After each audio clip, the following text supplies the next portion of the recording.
अस्सलाम वालेकुम and very good morning to all of you dear students. तो आज मैं आपके लिए एक और लेक्चर लेके आ रहा हूं for the class 12th in the playlist of the current electricity. जैसा कि आपको पता है कि हमने अभी तक करंट इलेक्ट्रिसिटी में क्या क्या पढ़ा है, तो मैं थोड़ा रिवाइज करूंगा आपको कि जो हमारे लास्ट लेक्चर्स थे, जो इससे पहले लेक्चर्स थे, वो आपको पता है कि उसमें हम सिंपल सर्किट्स के बारे में पढ़ रहे हैं। तो सर्किट में क्या क्या चीज यूज होती है वो हमने सारा पढ़ लिया है। तो अब आगे आगे सर्किट्स को एनालाइज करना है। तो वहां पर जिसकी बात मैं अभी करूंगा तो जो हमने पढ़ा भी है वो यूज हो जाएगा यहाँ पर, तो इसलिए आप उन चीजों पे ज्यादा फोकस करिएगा। फॉर एग्जांपल हमने इंटरनल रेजिस्टेंस पढ़ी सेल की इंटरनल रेजिस्टेंस क्या होती है, ये कहां से आती है, ये किस किस पे डिपेंड करती है, वो चीजें हमने डिस्कस करी है। या टर्मिनल पोटेंशियल डिफरेंस और ईएमएफ के बीच में क्या अंतर है, ईएमएफ किसे कहते हैं, ईएमएफ सेल का होता है और terminal potential difference across the resistance या across the terminals of the battery होता है when the circuit is closed. तो वो चीजें आपको पता है कि, और ये जो टर्मिनल पोटेंशियल डिफरेंस है ये हमेशा कम होती है एज कंपेयर टू ईएमएफ। हाँ, इन केस मैं यहां पर एक और पॉइंट को ऐड करना चाहता हूं, in case you are not charging the battery. जब आप बैटरी को चार्ज करेंगे तो आप एक्स्ट्रा करंट किसको दे रहे हैं, बैटरी को। तो इसका मतलब उस टाइम टर्मिनल पोटेंशियल डिफरेंस ज्यादा होगी एज कंपेयर टू ईएमएफ, क्योंकि ईएमएफ पे कोई फर्क नहीं पड़ेगा ना बैटरी का जो ईएमएफ है वो वही रहेगा। मगर जब आप बैटरी को चार्ज कर रहे हैं या जब आप सेल को चार्ज कर रहे हैं उस टाइम आप एक्स्ट्रा करंट सेल को दे रहे हैं, तो इसका मतलब कि ईएमएफ उसका वही है मगर टर्मिनल पोटेंशियल डिफरेंस यहां पर बढ़ गई। हाँ, ये चीज भी ये भी याद रखिएगा कि हाँ, टर्मिनल पोटेंशियल डिफरेंस जो है वो हमेशा ईएमएफ से कम होती है। हाँ, एक्सेप्ट इन वन केस, अगर चार्जिंग कंडीशन हो, अगर आपने चार्जिंग भी लगा दी, कौन, सेल को चार्जिंग पे रखा, तो उस टाइम टर्मिनल पोटेंशियल डिफरेंस ज्यादा होगी as compare to EMF of this cell. तो ये चीजें आपने पढ़ी। यहां आपने सर्किट की इक्वेशन पढ़ी, सर्किट इक्वेशन, करंट किसके बराबर होती है सर्किट में, या ईएमएफ ये किस किस पे डिपेंड करता है। तो अगर उसके बारे में आपने वो चीजें नहीं पढ़ी तो जो मेरा आज का लेक्चर होगा तो मेहरबानी करके पहले वही लेक्चर देखिएगा। मैं यहां पर उनकी लिंक देता हूं, तो वो चीज पहले देखिएगा, उसके बाद ये जो लेक्चर है स्टार्ट करेंगे, ठीक है। तो आज हमारा जो लेक्चर है वो है कॉम्बिनेशन ऑफ सेल्स। हम सेल्स को कैसे कंबाइन कर सकते हैं, तो क्या वजह बनी, क्या जरूरत पड़ी कि सेल्स को हम कंबाइन करेंगे, और अगर करेंगे तो कौन सी सेल जो जब कॉम्बिनेशन होगी तो ये कब यूज होगी, ये चीज आज का टॉपिक बनेगा। तो टॉपिक क्या रहेगा हमारा, combination of cells, combination of cells. क्योंकि हमने सेल्स पढ़ी है, सेल क्या करती है, सेल एक पोटेंशियल डिफरेंस मेंटेन करती है एक सर्किट में, या एक सर्किट में करंट को जो जन्म देती है वो एक सेल होती है, ठीक है। तो मगर एक सेल से काम नहीं चलता। In the most of the situations जो हमें क्या होता है कि हमें कभी कभार करंट ज्यादा चाहिएगा, तो उस टाइम हम एक सेल का सहारा नहीं लेते, हम बहुत सारे सेल्स को कंबाइन करते हैं। या कभी कभार हमें पोटेंशियल डिफरेंस ज्यादा चाहिएगा, ठीक है, तो उस टाइम भी हम सेल्स को कंबाइन करेंगे, बहुत सारे सेल्स को लेंगे। एक सेल उस टाइम काफी नहीं होती है, तो उस टाइम 2 और मोर देन 2 सेल्स जरूरत पड़ती है। तो जब भी आप सेल्स को ग्रुप करेंगे, कंबाइन करेंगे, उस कॉम्बिनेशन ऑफ सेल्स को हम बैटरी बोलते हैं। तो मेरा जो टॉपिक है कॉम्बिनेशन ऑफ सेल्स, वो एक्चुअली बैटरी है। बैटरी कैसे बनाई जाती है, यानी कि सेल्स को कैसे कंबाइन किया जाता है। तो आप इसका एक और नाम बैटरी भी लिख सकते हैं, क्योंकि battery is nothing, it is the combination of cells. तो अब बैटरी क्यों यूज करते हैं as compare to cell, reason ये है कि कभी कभार हमें पोटेंशियल डिफरेंस ज्यादा चाहिए सर्किट में, या हमें कभी कभार करंट ज्यादा चाहिएगा, तो उस टाइम हम एक सेल का सहारा नहीं लेते, उनको कंबाइन करते। जब सेल्स को कंबाइन करते हैं ना, इस चीज का नाम पड़ता है बैटरी। तो इसका मतलब कि कॉम्बिनेशन ऑफ सेल कुछ नहीं है, इट इज अ बैटरी। तो आज जो मेरा टॉपिक रहेगा वो है कॉम्बिनेशन ऑफ सेल्स को कैसे कंबाइन किया जाता है, यानी कि बैटरी को कैसे बनाया जाता है। आर में this one and the same thing. तो जैसा कि आपको पता है कि हम कंबाइन कैसे करते हैं इन सर्किट एलिमेंट्स को। फॉर एग्जांपल रेजिस्टर हो या कैपेसिटर हो, तो आपको पता है कि वहां पर हम सीरीज कॉम्बिनेशन लेते हैं, पैरेलल कॉम्बिनेशन लेते हैं, या मिक्सड कॉम्बिनेशन लेते हैं। तो सेम है अपने से यहां पर भी यही 3 प्रकार की कॉम्बिनेशन होंगी। तो पहली कॉम्बिनेशन जो होगी वो है सीरीज कॉम्बिनेशन। क्या, सीरीज कॉम्बिनेशन। इसमें ज्यादा नहीं पढ़ना क्योंकि आपने ये सब चीजें पढ़ी है। कॉम्बिनेशन अगर हम सेल्स को क्या करेंगे, सेल्स को सीरीज में कंबाइन करेंगे तो व्हाट विल हैपन, हमें किस तरह की बैटरी मिलेगी और ये वाली बैटरी हम कब यूज करेंगे, ये चीजें हम देखेंगे।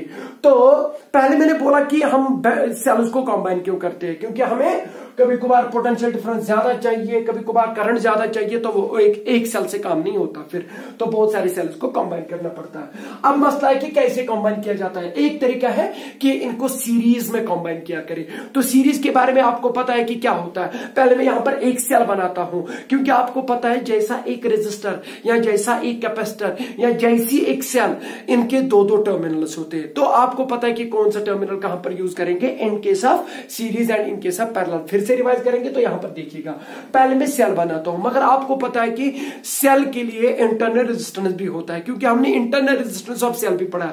जब जब सेल का नाम आ जाएगा तो इंटरनल रेजिस्टेंस याद रखिएगा, वो इसके साथ भी है, ठीक है।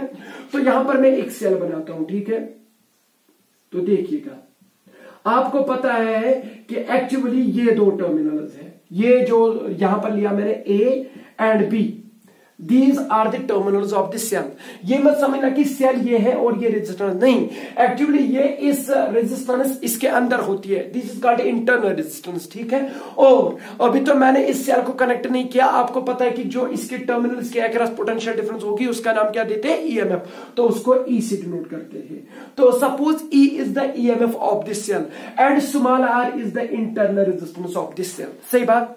तो अब आपको पता है कि ये जो ए वाला एंड है टर्मिनल, ये पॉजिटिव टर्मिनल है, और जो बी वाला है वो नेगेटिव टर्मिनल है, किसका, इस सेल का। ये एक सेल है, याद रखिएगा।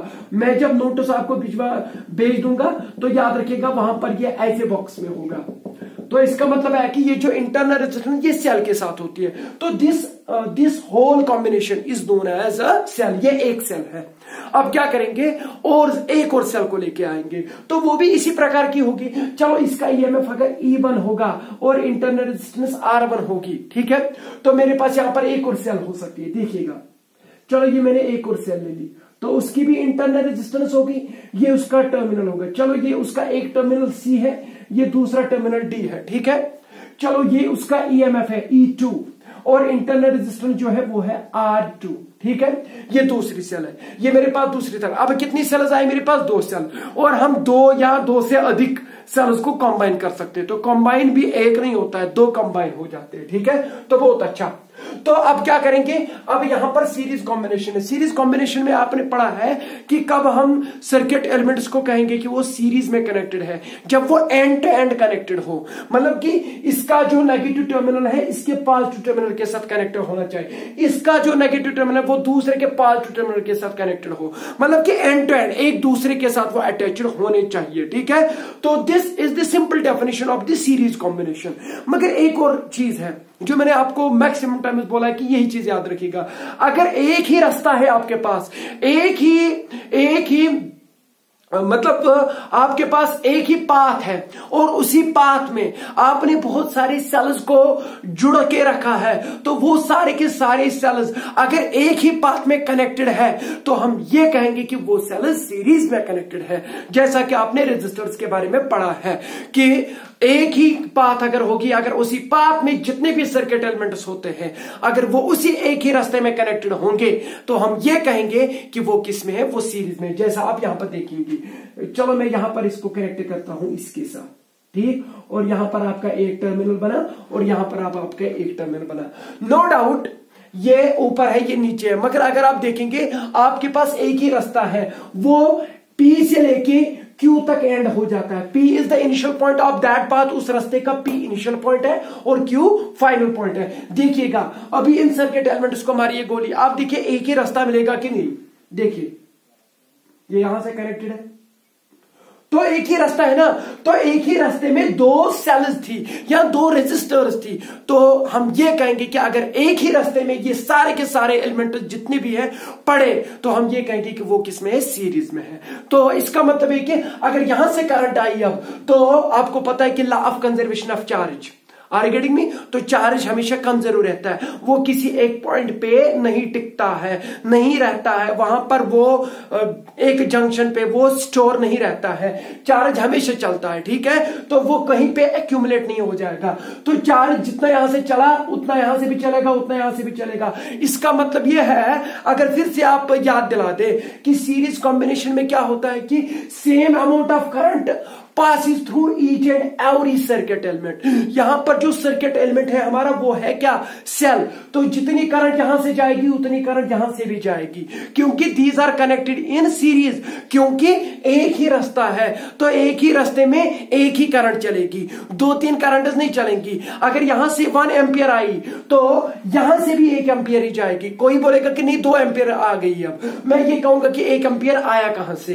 तो ये चीज बनता है, क्योंकि charge is conserved in nature. तो ये चीज आप याद रखिएगा। सीरीज कॉम्बिनेशन में एक और पॉइंट आप ऐड करिएगा कि एक ही same current flow through each and every cell, every cell के थ्रू एक ही करंट चलेगी। ये है सीरीज का फंडा। यहां एक ही चार्ज जो है वो हर जगह थ्रू सेम चलेगा। जैसा कि आप कैपेसिटर्स के बारे में पढ़ते थे कि वहां तो चार्ज की बात हो रही थी, फिर हम रेजिस्टर्स पे आए तो वहां पर चार्ज ही यूज होता है, but flow of charge that is called current. तो जब चार्ज सेम रहा तो करंट भी सेम रहेगी। तो आर यू गेटिंग मी? तो ये चीज है कि सीरीज कॉम्बिनेशन किसे कहते हैं। This is actually the definition.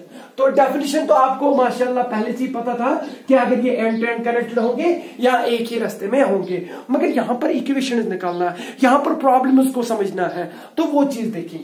चलो मैं यहां पर एन सेल्स लेता हूं। चलो ये मैंने पहली सेल ले ली। एक सेकंड, मुझे लगता है कि ये उतना विजिबल नहीं है।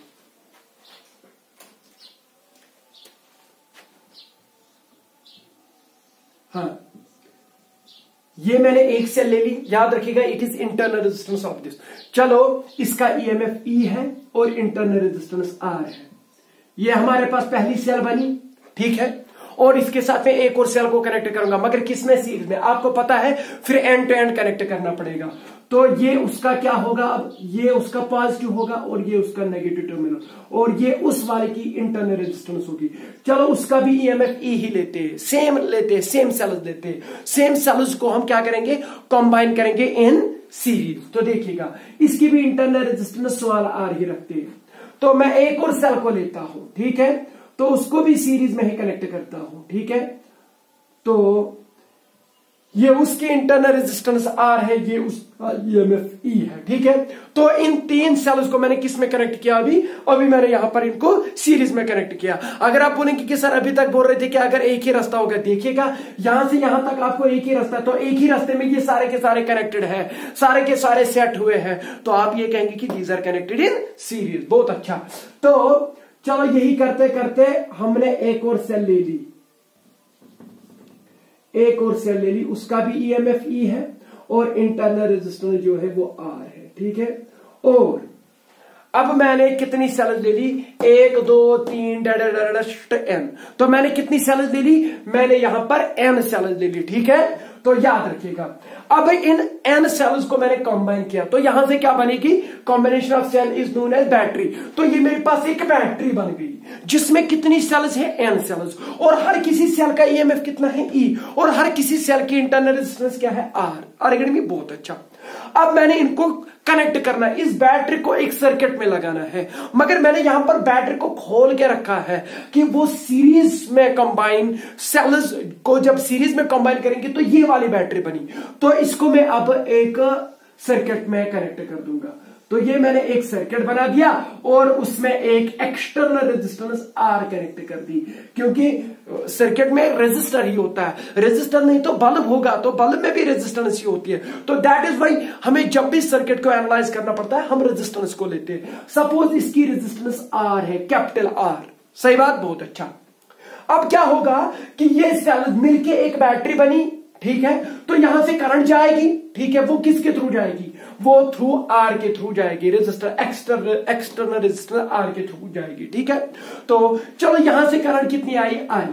वो आई जो है वो इन 3 जितनी भी एन सेल्स है, जितनी भी मैंने यहां पर कनेक्ट करी, उन सेल्स की वजह से यहां पर इस सर्किट में करंट कितनी सेट हुई? आई। और वही आई रेजिस्टर के थ्रू भी जाएगी और वही I as far as the law of conservation of charge is concern, वही I इसके थ्रू भी जाएगा। ठीक है, तो इसका मतलब है कि सीरीज कॉम्बिनेशन में क्या होता है कि जो करंट है वो सेम रहता है। क्या रहता है? Same. Are you getting me? तो मगर इसकी अलग ईएमएफ है, इसका अलग, इसका ईएमएफ ही है, इसका ईएमएफ ही है। ओवरऑल आपको पता है कि ईएमएफ इज पोटेंशियल डिफरेंस। ठीक है, और आपको पता है कि पोटेंशियल डिफरेंस जो है वो स्केलर क्वांटिटी है। अगर आपने कहीं पे नेट पोटेंशियल डिफरेंस देखनी है तो आप उनका अलजेब्रिक सम कर सकते हैं। तो ये चीजें लेना है। ठीक है, अब मैंने कितनी सेल्स ले ली? मैंने यहां पर कितनी सेल्स ले ली? मैंने n सेल्स ले ली। देखेगा मैं क्या कर रहा हूं, n सेल्स, और हर किसी सेल का ईएमएफ कितना है?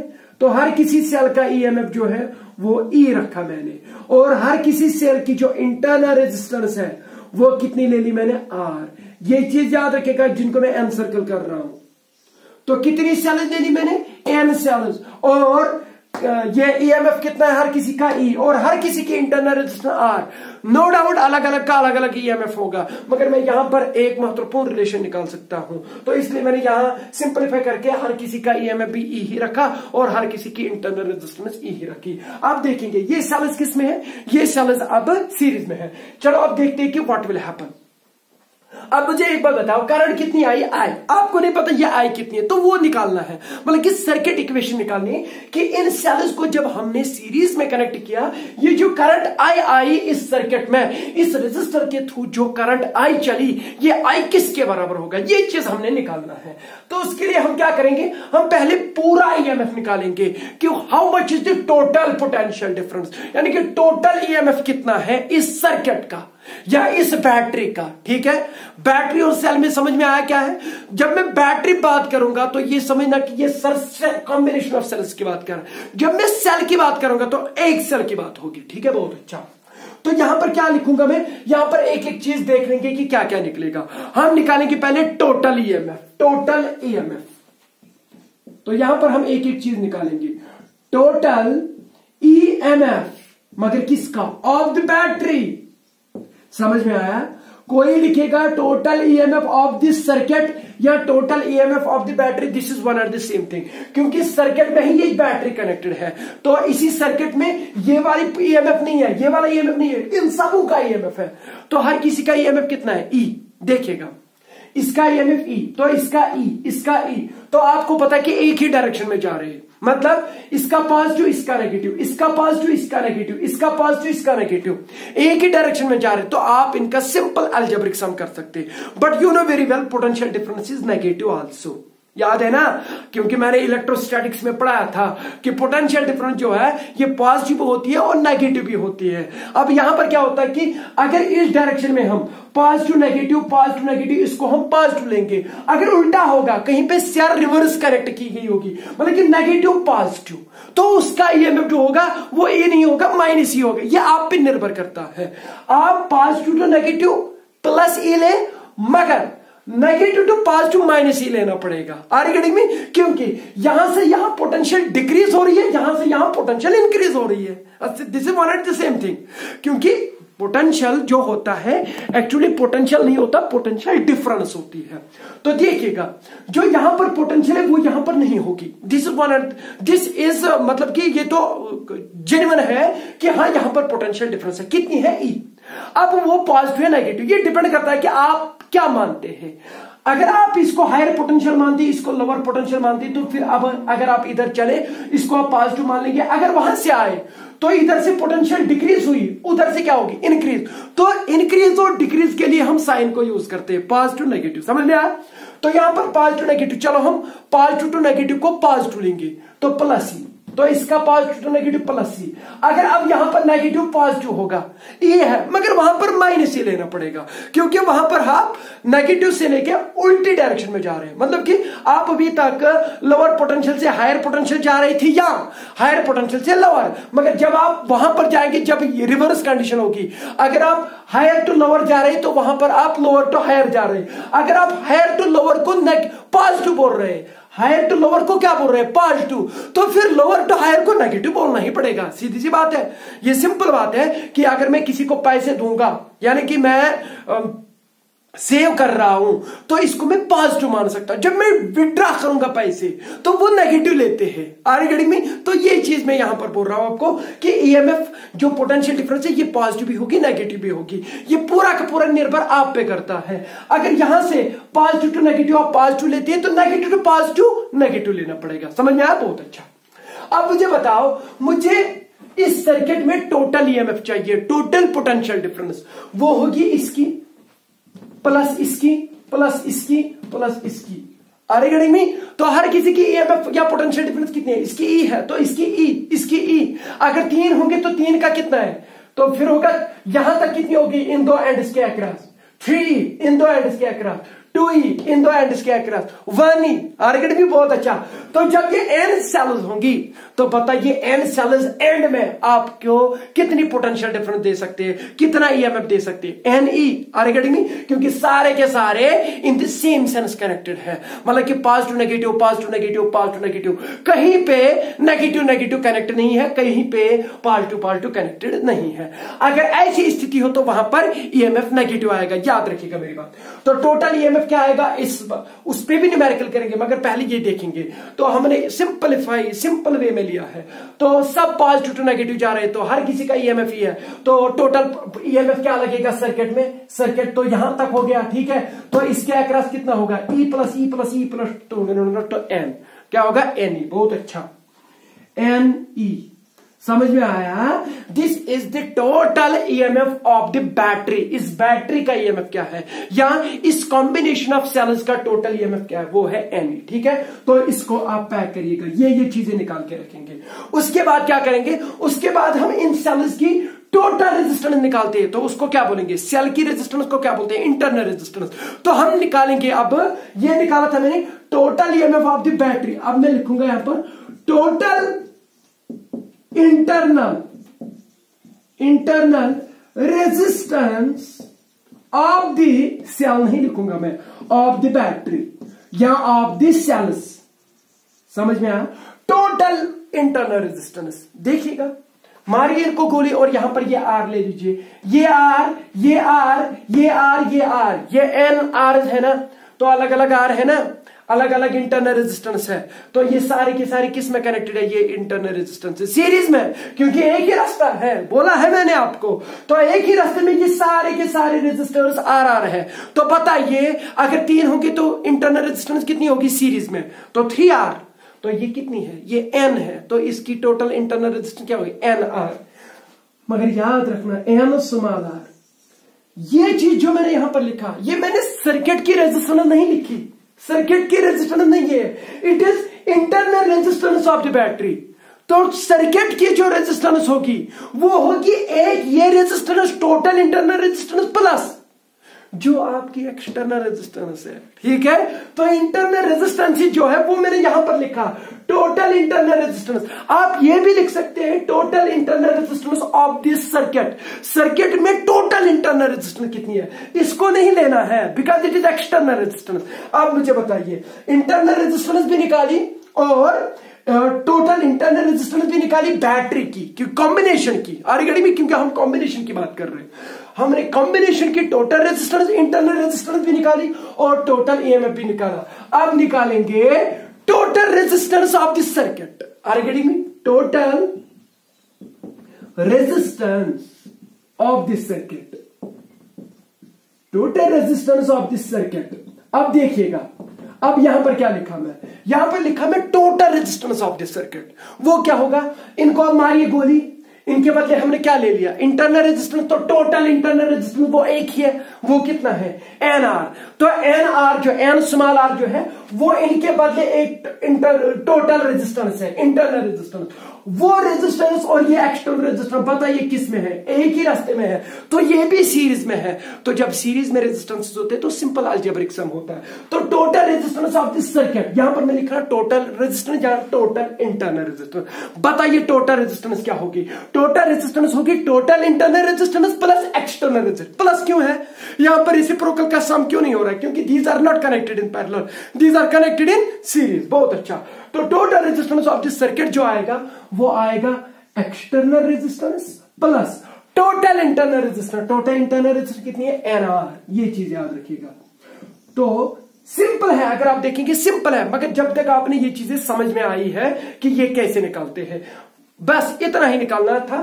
टोटल रेजिस्टेंस सर्किट की भी पता, समझ में आया, और टोटल ईएमएफ जो यहां पर करंट दे रहा है, जो ईएमएफ ही करंट दे रहा है एक सर्किट में, जब उसको कनेक्ट करते हैं तो करंट कितनी आई। अब आपको पता है कि सर्किट इक्वेशन क्या है, मैंने बोला था सर्किट इक्वेशन बोलता है total EMF divide by total resistance, that will give you the total current in the circuit. तो देयरफॉर ये जो करंट आएगी इस सर्किट में, बताइए किसके बराबर होगी। तो ये करंट जो होगी किसके बराबर होती है, as far as Ohm's law is concern. तो I is equal to V/R, है ना ओम्स लॉ। मगर आपको पता है कि हमने यही ओम्स लॉ यूज करते करते एक सर्किट इक्वेशन निकाली थी। तो सर्किट इक्वेशन क्या बोलता है आपको, I जो करंट है एक सर्किट में वो किसके बराबर होती है, वो होती है total EMF divided by total resistance of this circuit. याद रखिएगा, total EMF to the total resistance of this circuit. अगर आपको याद होगा मैंने वहां पर ऐसे निकाला था, I is equal to E divided by R plus R। अगर आपको याद होगा जब मैंने एक ही सेल ली थी और एक ही एक्सटर्नल रेजिस्टेंस था तो एक ही ईएमएफ था, तो EMF divide by R plus R, ये इंटरनल रेजिस्टेंस ये एक्सटर्नल रेजिस्टेंस, वही हो गया टोटल रेजिस्टेंस। समझ में आया, ये है सर्किट इक्वेशन। मुंह जबान याद रखिएगा, किसके बराबर करंट होती है, total EMF supplied to the total resistance of this circuit. तो टोटल ईएमएफ कितना है, तो टोटल ईएमएफ जो है वो यहां पर निकलेगा NE, समझ में आया, तो NE divided by total resistance of this circuit, वो क्या है R प्लस NR। NR नहीं लिखना, वो है टोटल इंटरनल, तो R प्लस NR, बहुत अच्छा, तो R प्लस NR। तो ये है आपके लिए करंट, मगर कब, जब सेल्स को सीरीज में रखेंगे तो आपको इतनी करंट मिलेगी, NE divided by R plus NR। Simple सा लॉजिक यूज किया मैंने। तो ये है आपके पास इक्वेशन। अब इस इक्वेशन के साथ खेलते हैं हम। तो यहां पर क्या करेंगे, अब अगर मैं आपको बोलूंगा कि बताइए इस रेजिस्टर के थ्रू कितनी पोटेंशियल ड्रॉप होगी, तो पोटेंशियल, क्योंकि जब भी रेजिस्टर आएगा तो वो करंट यहां से यहां जाएगी, तो करंट हायर पोटेंशियल से लोअर पोटेंशियल जा रही है, तो इसका मतलब है कि यहां पर उसको पोटेंशियल ड्रॉप होगा, ठीक है, तो वो कितना होगा, तो यहां पर वो चीज भी निकालते हैं। ये है कंडीशन, ये समझ में आया, तो इसको आप उतार सकते हैं। वैसे मैं नोटिस भी सेंड करूंगा आपको, मगर ये जो करंट है, दिस इज द करंट, ये इक्वेशन है करंट के लिए, मगर कहां पर, when the cells are connected in series. याद रखिएगा। अब मैं क्या निकालूंगा, और चीजें निकालेंगे। तो पहला चीज ये है कि पोटेंशियल कितनी होगी ड्रॉप, किसके थ्रू, इस रेजिस्टर के थ्रू, तो potential difference across R external resistance. तो एक और चीज को आप निकालेंगे, potential drop across external resistor, जिसकी रेजिस्टेंस आर है, पता ये कितनी पोटेंशियल ड्रॉप होगी। आपको पता है कि V is equal to IR, तो पता है ये करंट कितनी है I, तो वो तो हमने निकाला किसके बराबर, तो V पोटेंशियल ड्रॉप, इस रेजिस्टर के थ्रू कितना पोटेंशियल ड्रॉप हो जाएगा, वो है करंट कितनी जा रही है इसके थ्रू इनटू इसकी रेजिस्टेंस कितनी है, इसकी रेजिस्टेंस R है, लिख लिया, तो करंट I है, तो वो I हमने अभी निकाला इन केस ऑफ सीरीज, तो I किसके बराबर है, NE divided by R plus NR।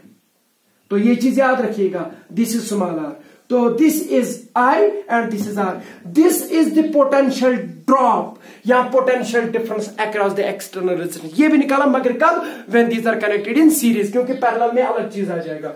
ये है पोटेंशियल ड्रॉप। अब यहां पर एक और चीज मैं कहूंगा कि बताइए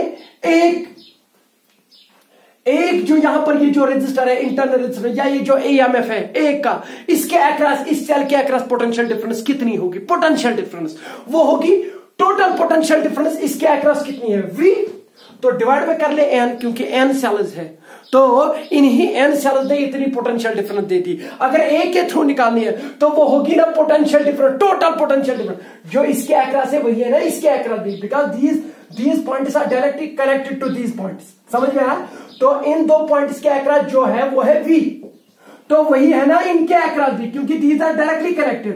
तो इन सेल्स के अक्रॉस जो पोटेंशियल डिफरेंस है, टर्मिनल पोटेंशियल डिफरेंस, वो भी V है, वो यही है। तो एक सेल के अक्रॉस कितनी पोटेंशियल डिफरेंस होगी, तो वो भी निकालते हैं। पोटेंशियल डिफरेंस, ईएमएफ नहीं बोल रहा हूं मैं, पोटेंशियल डिफरेंस, ये टर्मिनल पोटेंशियल डिफरेंस है क्योंकि सर्किट में करंट चल रही है अब। तो potential difference across each cell, एक सेल के थ्रू अक्रॉस या एक सेल के अक्रॉस कितनी टर्मिनल पोटेंशियल डिफरेंस है, वो होगी टोटल पोटेंशियल डिफरेंस इनके अक्रॉस कितनी है, वी है ना वी। तो ये कितनी सेल्स है, एन, तो वी बाय एन आ जाएगा, वी बाय एन। वी तो आपको पता है ये है, निकाल के रखा है, तो डिवाइड बाय करिएगा N, you will get the terminal potential difference across each cell, एक सेल के थ्रू कितनी पोटेंशियल डिफरेंस है। ठीक है, तो इन चीजों को आप बाद में भी निकाल सकते हैं, खुद भी निकाल सकते हैं, मगर ये चीज मैं यहां पर निकाल के देता हूं ताकि आपको कहीं पे कोई परेशानी ना आए कि कब क्या निकालना होगा, तो आप सब कुछ निकाल सकते हैं। ठीक है, तो अब हम यहां पर एक और चीज को निकालते हैं, वो होगा,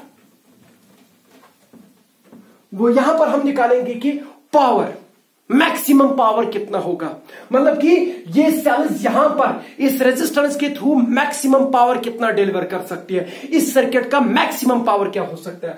तो आपको पता है, यहां पर मैं लिखता हूं power maximum delivered, maximum power. तो आपको पता है कि पावर किसके बराबर होता है, पावर होता है आई स्क्वायर आर के बराबर। ठीक है, मुझे पता है वी स्क्वायर आर भी होता है, मगर यहां पर आपको आई दिया गया, हमने सर्किट इक्वेशन से आई निकाला, इसलिए मैं बोल रहा हूं कि आप पहले जब भी आपको कोई सर्किट मिलेगा आप पहले करंट निकालिएगा, वहां पर आपको जो भी निकालना होगा ना, तो हर कोई चीज आपको निकल के आ ही जाएगा। ये चीज याद रखिएगा, this is the key concept in for analysing this circuit. Circuit में जो भी चीज आपने निकालनी है, तो पहले आप सर्किट इक्वेशन निकालिए, आप करंट निकालिएगा। तो आप अगर मैक्सिमम पावर निकालना है, आपको पता है power is equal to V I और it is equal to V square by R और it is equal to I square R. ये सारे के सारे रिलेशन मैंने निकाल के रखी है पावर के बारे में। अगर आपको नहीं पता, यहां पर मैं फिर से एक और लिंक दे रहा हूं पावर के लिए, तो वो चीज भी देखिएगा पहले। ठीक है, तो पावर, मैक्सिमम पावर वो आई स्क्वायर आर के बराबर होगा। ठीक है, आई स्क्वायर आर इस रेजिस्टर के थ्रू। ठीक है, बहुत अच्छा। तो आई स्क्वायर आपको पता है कितना है, आई है एन ई, एन, यहां पर मैक्सिमम पावर मत लिखिए, पहले आप पावर लिखिए, पावर कितना डिलीवर करेगा ये, उसके बाद मैक्सिमम पावर करेंगे। N E divide by R plus N R, R plus N R, याद रखिएगा, तो इंटू आर, मगर इसका क्या है, इसका स्क्वायर है, क्योंकि हमने करंट निकाली तो उसका स्क्वायर चढ़ेगा। तो ये है पावर डिलीवर्ड, क्या है, पावर डिलीवर्ड। अब ये बोलता है कि मैक्सिमम पावर कितना डिलीवर होगा, तो यहां पर लिखेंगे पी मैक्स, मैक्सिमम पावर कितना होगा। मैक्सिमम पावर तभी होगा जब ये मिनिमम होगा। ठीक है, जब डिनोमिनेटर कम होगा तो आपका जो यहां पर पी है वो मैक्सिमम बनेगा। ठीक है, अभी मैंने निकाला कि पावर कितना निकलेगा। ठीक है, अब निकालेंगे कि मैक्सिमम पावर कितना निकलेगा। वो डिपेंड करता है कि ये कम होना चाहिए, ये तभी कम होगा ये डिनोमिनेटर जब ये इसके बराबर होगा, क्योंकि एन आर अगर आप लेंगे तो पॉजिटिव है, आर जो लेंगे तो ये भी पॉजिटिव है। दो क्वांटिटीज अगर पॉजिटिव क्वांटिटीज है, अगर वो डिनोमिनेटर में है और आपको मैक्सिमम वैल्यू चाहिए, तो ये तभी पॉसिबल होगा जब ये दोनों एक दूसरे के बराबर होंगे। ठीक है, पॉजिटिव क्वांटिटीज, अगर एक नेगेटिव भी हो सकती है तो फिर इनका सब्ट्रैक्ट भी कर सकते हैं, ये इसके बराबर होना चाहिए मगर उल्टा। मगर यहां पर आपको पता है कि resistance is a positive quantity, यहां पर भी रेजिस्टेंस पॉजिटिव है, तो दोनों को ऐड करना है, कुछ ना कुछ तो आ ही जाएगा, वो बढ़ जाएगा। हम बोल रहे हैं कि पी मैक्सिमम होना चाहिए, ये कम होना चाहिए, ये तभी कम होगा जब इन दो पॉजिटिव क्वांटिटी एक दूसरे के बराबर होंगी। तो पी मैक्सिमम मैं पहले लिखूंगा, there will be P maximum only when R is equal to N R. तो इसका मतलब क्या है कि जो एक्सटर्नल रेजिस्टेंस है वो किसके बराबर होनी चाहिए, total internal resistance of this battery, battery की टोटल इंटरनल रेजिस्टेंस के बराबर। मतलब internal resistance of the battery अगर एक्सटर्नल रेजिस्टेंस के बराबर हुआ, उस टाइम क्या होगा, उस टाइम सीरीज कॉम्बिनेशन जो में पावर आ जाएगा वो मैक्सिमम होगा। तो वो कितना होगा, ये भी पूछा जाता है कभी कभार कि मैक्सिमम पावर कितना होगा। तो आप यहां पर क्या लिख सकते हैं, तो आपको पता है कि पावर के लिए ये रिलेशन है, मैक्सिमम पावर तभी होगा जब एन आर आर के बराबर होगा, क्योंकि दोनों पॉजिटिव क्वांटिटीज है, फिर ये इसके बराबर होना चाहिए।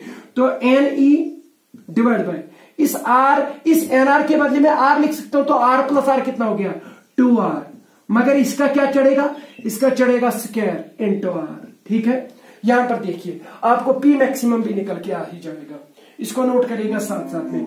तो P maximum is equal to, ये बनेगा एन स्क्वायर ई स्क्वायर। ठीक है, तो N square E square divide by 2r का होल स्क्वायर वो हो गया 4r स्क्वायर। तो 4r स्क्वायर नहीं लिखेंगे, 4r लिखेंगे। क्यों? क्योंकि यहां पर जो एक r है वो इस r के साथ कटेगा, ये स्क्वायर है यहां पर, ठीक है। तो ये आ जाएगा आपको मैक्सिमम पावर। तो कभी भी ये पूछा जा सकता है कि how much is the, find the relation for the maximum power delivered in the series combination of the cells. जब सीरीज में कनेक्ट करेंगे सेल्स को तो मैक्सिमम पावर कितना डिलीवर होगा, वो होगा n square E square divide by 4r। क्योंकि आपको पता है कि n is the number of the cells and e is the EMF of the each cell and r is the external resistance. इसके साथ डिवाइड करिएगा n square E square divide by 4r, you will get the maximum power. Power कितना होगा? इतना, मगर maximum power इतना होगा, क्योंकि इसके लिए मैंने कंडीशन बता दी, ठीक है। अब एक और चीज, अब ये चीज देखेंगे कि सीरीज कॉम्बिनेशन को हम कब यूज करेंगे, ठीक है। तो वो चीज भी इसी से निकाल के देखते हैं। तो अगर ये जो सीरीज कॉम्बिनेशन हमने बनाई, तो ये बैटरी जो हमने बनाई, जब सेल्स को कंबाइन कैसे करेंगे सीरीज में, तो ये वाली बैटरी हम कब यूज करेंगे? क्योंकि ओवरऑल क्वेश्चन तो यही है, what is the need of the combination of the cells in series. Series में सेल्स को कंबाइन करने का क्या फंडा है, कब यूज करेंगे आप, तो वही देखेंगे हम। तो अब आपको पता है कि करंट किसके बराबर निकली, I is equal to N divide by R plus N R. मैं पहले कंडीशन एक निकालता हूं, अगर ये एक्सटर्नल रेजिस्टेंस, जो एक्सटर्नल रेजिस्टेंस है, जब वो internal resistance, total internal resistance के बराबर होता है, तब जाके आपको मैक्सिमम पावर डिलीवर होता है। मैं क्या करता हूं, मैं यहां पर देखता हूं कि करंट कब मैक्सिमम होगी। जब भी करंट मैक्सिमम होगी तब मैं ये वाला चीज यूज करूंगा, तब मैं कहूंगा कि इन सेल्स को सीरीज में कंबाइन करेगा। तो हम आई मैक्सिमम निकालेंगे। जब भी हमें करंट मैक्सिमम चाहिए तो हम तभी इस कॉम्बिनेशन का सहारा लेंगे, इस कॉम्बिनेशन को यूज करेंगे जब हमें करंट मैक्सिमम मिलेगी। तो उसके लिए हम कुछ यहां पर लॉजिक लगाते हैं। हम पहले आर को ज्यादा लेते हैं एनआर से। R means external resistance and NR means internal resistance of battery, cell की नहीं। आर है, स्मॉल आर है, it is the internal resistance of cell, but NR is the internal resistance of the battery, यानी कि combination की total resistance, ठीक है। तो पहली कंडीशन लेते हैं, इफ अगर मैं ये एक्सटर्नल रेजिस्टेंस ज्यादा रखूं, बहुत ज्यादा है, किसके ज्यादा? Internal resistance of the battery. तो जब ये बहुत ज्यादा होगा इसके, तो जब भी इनका एडिशन या सब्ट्रैक्शन होगा तो ये वाली तो नेग्लेक्ट हो जाएगी, क्योंकि आपको पता है कि ये वाली हैवी है इससे।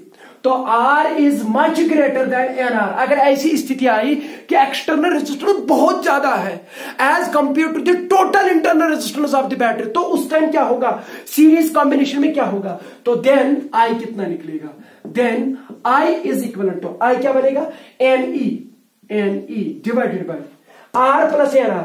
R तो बहुत ज्यादा है NR के मुताबिक, तो R ही रहेगा, तो NR कैन बी नेग्लेक्टेड। तो ये निकलेगी आपको करंट। तो इसको ऐसे ही रखेंगे, अभी इसको एनालाइज नहीं करेंगे। हमें अगर एक्सटर्नल रेजिस्टेंस ज्यादा होगी as compare to the total internal resistance of the combination या total internal resistance of the battery in series combination, तो उस टाइम जो करंट निकलेगी वो निकलेगी N times E by R। Capital R है एक्सटर्नल रेजिस्टेंस, ठीक है। अब मैं दूसरी कंडीशन लेता हूं, अगर मैं क्या करूं, अगर मैं एक्सटर्नल रेजिस्टेंस या internal resistance of the battery अब ज्यादा लूंगा as compare to external resistance, बताइए अब कौन किल हो जाएगा? अब ये ज्यादा है, इससे भारी पड़ा ये, तो आर नेग्लेक्ट हो जाएगा, ठीक है, सॉरी। तो देन आई जो करंट आपको आ जाएगी, बताइए किसके बराबर होगी, एनी, क्योंकि कोई चीज तभी हटता है जब वो प्लस और माइनस में हो, ये चीज याद रखिएगा कंपैरिजन में। तो अब एनआर ज्यादा है as compare to capital R, तो एनआर ही बचेगा, तो NR small R, NR and gone. तो करंट कितनी मिलेगी आपको, E डिवाइडेड बाय R। तो what is E? E is the EMF of the cell, R internal resistance of the cell, what is I is the current through by that cell. उस cell ने कितनी current दे दी आपको, उस cell के through कितनी current जा रही है, I एक सेल के, क्योंकि here it is E is the EMF of one cell and R it is the EMF of the one cell. तो E डिवाइडेड बाय R, ये आपको एक सेल के थ्रू एक सेल कितना करंट प्रोड्यूस कर सकता है वो मिलेगी, मगर कब? जब इंटरनल रेजिस्टेंस ज्यादा होगी बैटरी की as compare to the external, तो ये वाली करंट सर्किट में आ जाएगी, तो ये वाली सर्किट में करंट आ जाएगी, मगर जब एक्सटर्नल रेजिस्टेंस ज्यादा होगी। अब यहां पर निकल रहा है ये N times E by R, EMF of the cell divided by external resistance. तो आपको पता है कि एक्सटर्नल रेजिस्टेंस ज्यादा ही है, तो जब ये ज्यादा आई तो मैक्सिमम रहेगा ही रहेगा, तो ये चीज याद रखिएगा। अब मुझे बता ये N times E by R है, क्या ये वाली करंट ज्यादा है कि ये वाली? तो ये वाली करंट ज्यादा है, आर घड़ी में इधर मैं टिक मार देता हूं। तो इसका मतलब यह है कि हम सेल्स को सीरीज में कनेक्ट कब करेंगे? जब हमें मैक्सिमम करंट चाहिए और जब हमें करंट मैक्सिमम मिलेगी। और करंट मैक्सिमम कब मिलेगी आपको? जब एक्सटर्नल रेजिस्टेंस ज्यादा होगी as compare to the total internal resistance of the battery. तो जब भी, अब ये चीज याद रखिएगा, अब मैं इसका आपको खुलासा देता हूं कि आप इस कॉम्बिनेशन का सहारा कब यूज करेंगे, यानी कि सीरीज कॉम्बिनेशन, सेल्स को सीरीज में कंबाइन कब करेंगे? सेल्स को सीरीज में कंबाइन तब करेंगे जब एक्सटर्नल रेजिस्टेंस ज्यादा होगी as compare to the total internal resistance of the combination या ऑफ द बैटरी, क्योंकि उस टाइम क्या होगा? उस टाइम जो करंट है वो आपको मैक्सिमम मिलेगी। समझ आया? फिर से बोल रहा हूं कि आपको करंट मैक्सिमम कब निकलती है? एक सीरीज कॉम्बिनेशन में, जब एक्सटर्नल रेजिस्टेंस ज्यादा होगी as compare to the total internal resistance of the battery. तो यही है आपका की एलिमेंट। ये मैं पहले नहीं बोल सकता था, क्योंकि अब आपको पता है कि क्या आया। तो अब आपको कोई भी पूछेगा कि इस सेल्स को सीरीज में कंबाइन कब करेंगे, आप बोलना अगर सर्किट में जो रेजिस्टेंस है, एक्सटर्नल रेजिस्टेंस जो है, अगर वो ज्यादा होगी as compare to the total internal resistance of the cells, तो उस टाइम आप सेल्स को सीरीज में कंबाइन करेगा, you will get the maximum current. ठीक है, तो ये चीज याद रखिएगा। अब इस पे न्यूमेरिकल वगैरह है, तो अभी आप निश्चिंत रहिए, मैं पैरेलल कॉम्बिनेशन भी पढ़ाऊंगा, उसके बाद न्यूमेरिकल करेंगे। इस पे बहुत अच्छे न्यूमेरिकल है, दांव से न्यूमेरिकल है। तो मुझे लगता है मैं अभी दिखाता, but you know very well time. तो मुझे लगता है आज के लिए इतना काफी। थैंक यू, शुक्रिया।